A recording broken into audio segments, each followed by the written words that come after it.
আসসালামু আলাইকুম। সম্মানিত দর্শক শ্রোতা, আপনারা নিশ্চয়ই অবগত আছেন যে বাংলাদেশের সাবেক প্রধানমন্ত্রী শেখ হাসিনা পদত্যাগের পরে বাংলাদেশে বর্তমানে 17 সদস্যের একটি অন্তর্বর্তীকালীন সরকার গঠন করা হয়েছে এবং নতুন এই 17 সদস্যের অন্তর্বর্তীকালীন সরকার গঠনের তালিকায় বৈষম্য বিরোধী ছাত্র আন্দোলনের দুইজন সমন্বয়ককেও কিন্তু দেখা যাচ্ছে, যাদের দুইজনের নাম হচ্ছে নাহিদ ইসলাম এবং আসিফ মাহমুদ সজীব ভুঁইয়া। এখন সবার মনেই প্রশ্ন আসতে পারে যে বাকি সমন্বয়কেরা তাহলে কোথায়, অথবা শুধুমাত্র এই দুজনকেই কেন এখানে স্থান দেওয়া হলো। তো এখন আসি মূল কথায়।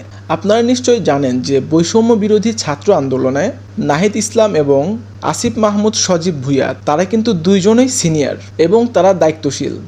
যেহেতু তারা দায়িত্বশীল এবং সিনিয়র, যে কারণে তাদের দুইজনকেই অন্তর্বর্তীকালীন সরকারের তালিকায় তাদেরকে ঠাঁই দেওয়া হয়েছে এবং বাকি সমন্বয়কেরা সবাই মিলে একটি সংগঠন গঠন করবে এরকমও ধারণা করা হচ্ছে।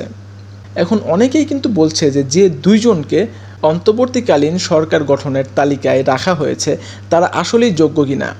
এখানে আমার ব্যক্তিগত মতামত হচ্ছে তারা অবশ্যই যোগ্য এবং স্বাধীন এই বাংলাদেশ পেতে তাদের দুইজনের ভূমিকা অন্যতম। আর যেহেতু তারা দুইজন অন্তর্বর্তীকালীন সরকারের তালিকায় ঠাঁই পেয়েছে, তার মানে এটা অবশ্যই আপনাকে বুঝতে হবে যে বাংলাদেশে যতগুলো ইউনিভার্সিটি আছে, এখন কোনো ইউনিভার্সিটিতে কোনো রকম র্যাগিং থাকবে না, কোনো রকম ছাত্রলীগ থাকবে না, কোনো রকম হয়রানি থাকবে না। এবং তারা দুজন যেহেতু ছাত্র, তাহলে এটাও বুঝে নিতে হবে যে ছাত্ররা এখন অন্যরকম একটি সুবিধা পাবে যেটা তারা আগে পায়নি, এবং ছাত্ররা এখন অন্যরকম একটি অধিকার পাবে যেটা তারা আগে পায়নি। এবং এটাও হতে পারে যে এটা তাদের শুরু, হয়তো বা পরবর্তী সময়ে তারা আরও অনেক ভালো কিছু করতে পারে। আর সার্জিস আলম সহ বাকি সমন্বয়কেরা একটি সংগঠন গঠন করবে, এটা নিয়ে কিন্তু অনেকেই কথা বলছে যে আসলেই তারা একটি সংগঠন গঠন করতে পারে। তবে আমরা কিন্তু সবাই চাই যে ছাত্ররা এইদিকে এগিয়ে আসুক। ছাত্ররা যদি একটা সংগঠন গঠন করে তাহলে এটা আপনার আমার সবার জন্যই খুব ভালো হবে, আর আমাদের দেশের জন্য তো অবশ্যই ভালো হবে।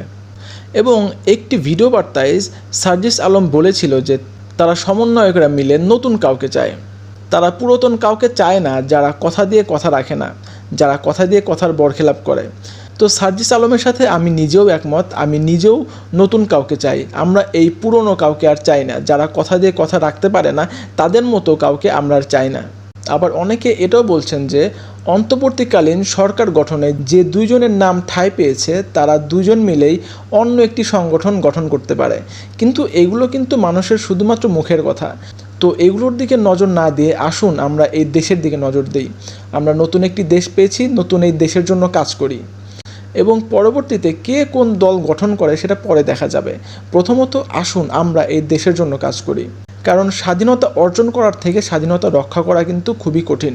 আর স্বাধীন এই বাংলাদেশ পাওয়ার পরে আমরা দেখছি যে গত কয়েকদিনে আমাদের দেশের চিত্র পুরোপুরি চেঞ্জ হয়ে গেছে এবং রাস্তাঘাট থেকে শুরু করে প্রায় সবখানে কাজ করছে আমাদের ছাত্ররা।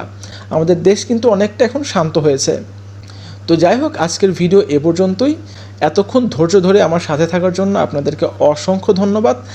দেখা হবে পরবর্তী ভিডিওতে। সেই পর্যন্ত ভালো থাকবেন, সুস্থ থাকবেন আর আমাদের সাথেই থাকবেন। খোদা হাফেজ।